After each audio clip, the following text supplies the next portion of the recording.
What is the meaning of MAP यानी mains answer practice क्या होती है?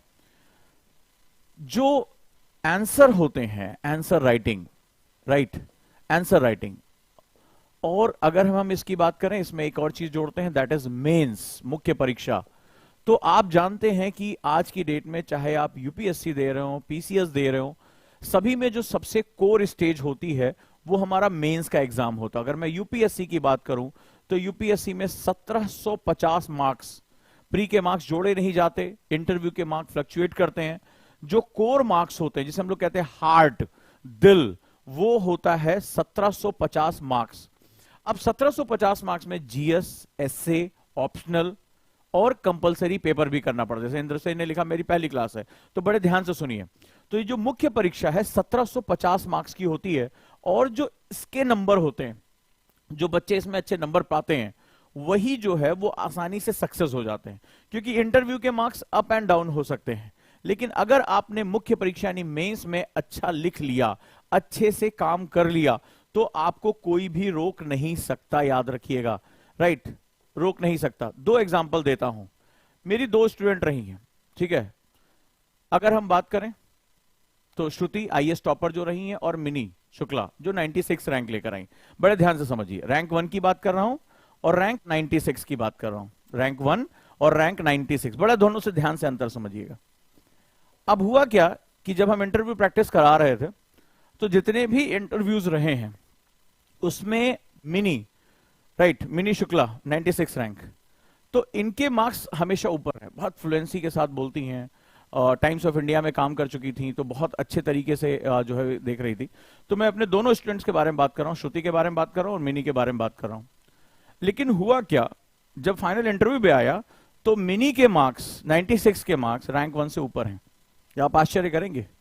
लेकिन श्रुति ने जो सबसे बड़ा काम किया था, वो इतना ज्यादा गैप क्रिएट कर दिया, हिस्टोरिकल गैप है मेंस में, इतना बेहतरीन आंसर राइटिंग। मतलब अभी आपने देखा होगा वीडियो से पहले श्रुति की एक मेरे साथ जो एक वीडियो है वो चलती रहती है, तो आप वहां देखो बार बार कह रहे हैं कि आंसर राइटिंग पे फोकस करिए, आंसर राइटिंग पे। जब मैं मिलने गया था तो बार बार उनका आंसर राइटिंग पे फोकस करिए। तो आप अंदाजा लगाइए कि श्रुति इतना गैप क्रिएट कर दिया कि इसके मार्क्स इंटरव्यू में ज्यादा होने के बावजूद रैंक 1 किसके पास आ गई, श्रुति के पास। यानी जो कोर है यूपीएससी के सिलेक्शन का, वो है आपका, आप मेंस कैसे डिलीवर करते हैं। यानी मेंस में अगर आपने अच्छे मार्क्स गेन कर लिए तो आपको सफल होने से कोई रोक नहीं सकता।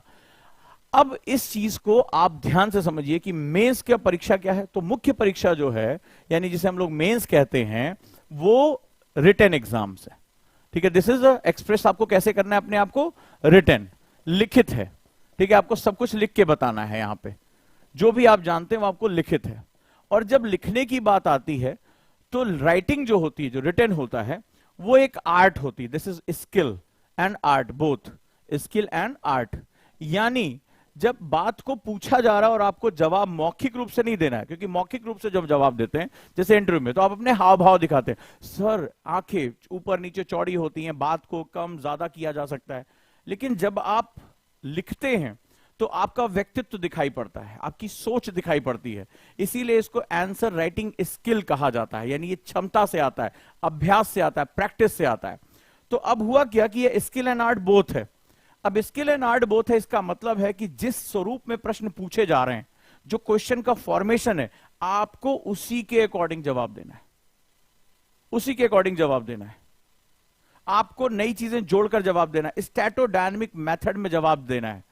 तो अगर आप भी टॉपर बनना चाहते हैं तो सबसे इंपॉर्टेंट स्किल जो आपको सीखनी है, वो कौन सी सीखनी है, वो है answer writing skill and answer writing art of answer writing सीखनी है। दोनों चीजें, स्किल एंड आर्ट। आर्ट का मतलब हुआ कि जैसे कोई कलाकार होता है, अलग अलग रंगों से अलग अलग कैनवस तैयार कर देता है, ठीक है, कहीं पर कोई और कलर इस्तेमाल, उसी तरह से आपको जैसी नीड है उसी के अनुसार अपने आंसर को राइटिंग करना पड़ेगा।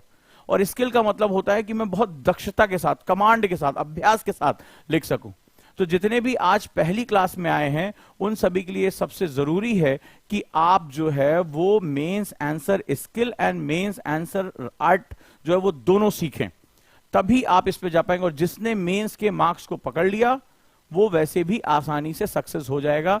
इंटरव्यू के मार्क्स ऊपर नीचे हो, कोई खास फर्क आपको नहीं पड़ेगा। लेकिन जैसा मैंने बताया कि when it's come to skill, अभ्यास यानी प्रैक्टिस की बहुत जरूरत पड़ती है। When it's come to art, creativity की बहुत जरूरत पड़ती है। तो स्किल कैसे आती है? प्रैक्टिस से। बड़े ध्यान से सुनिए, अगर आप डेली के डेली मेरे साथ प्रैक्टिस नहीं करेंगे, ओजांग टेस्ट प्रैक्टिस ओटीपी ऐप में जाकर क्वेश्चंस नहीं करेंगे, तो आप कभी स्किल गेन नहीं कर पाएंगे। And when it's come to art, that means creativity. What is this? Creativity. Art क्या होता है? क्रिएटिव काम होता है।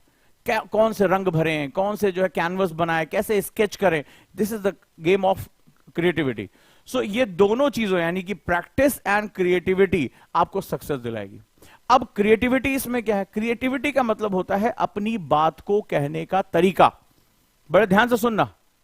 अब जैसे मैं इससे पहले की जो मैंने क्लासेस ली, जो बच्चे आज पहली बार आए हैं वो पुरानी सारी क्लासेस देखें। क्यों? क्योंकि मैं सिर्फ आंसर राइटिंग नहीं करा रहा हूं, मैं क्या बता रहा हूं? कोर कॉन्सेप्ट्स बता रहा हूं। बता रहा हूं कि नहीं बता रहा हूं? कोर कॉन्सेप्ट्स भी सिखा रहा हूं। याद है, अभी भी आप लोग मुझे इतने मैसेज कर रहे हो, ये जो B2A और A2B का कॉन्सेप्ट समझाया कि ग्लोबलाइजेशन में किसको फायदा होगा। और आज की डेट में बच्चे हर दिन सुबह मुझे मैसेज करते हैं, सर ये खबर आई है यहां भारत अपनी पोजीशन को चेंज कर रहा है, इंडिया जो है B2A जा रहा है।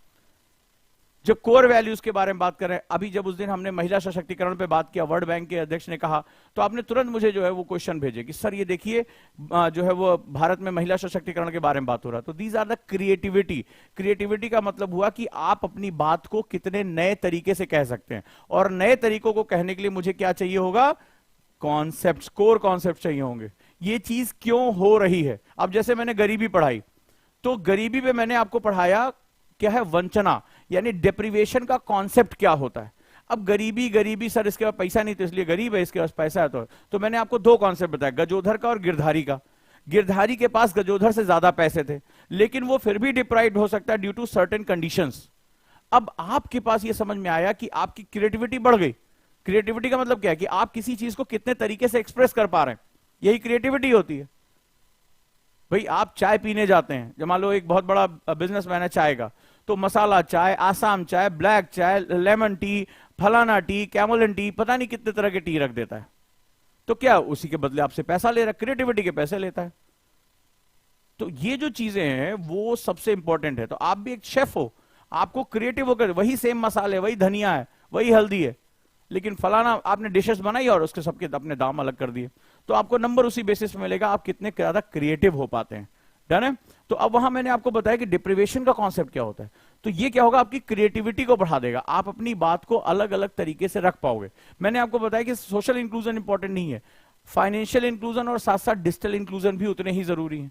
लगातार क्वेश्चन, अभी देखिए उस दिन मैंने लास्ट क्लास में आपको पढ़ाया था स्कूलों के बारे में, अगले दिन एलजी ने सीधे बात कहा कि दिल्ली के कई स्कूलों में टीचर्स और प्राचार्यों की बहुत ज्यादा कमी है। आप लोगों ने, कई लोगों ने मुझे फोटो खींच के भेजा कि सर आपने क्लास में बताया था।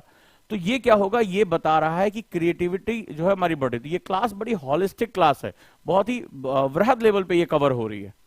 क्लियर है?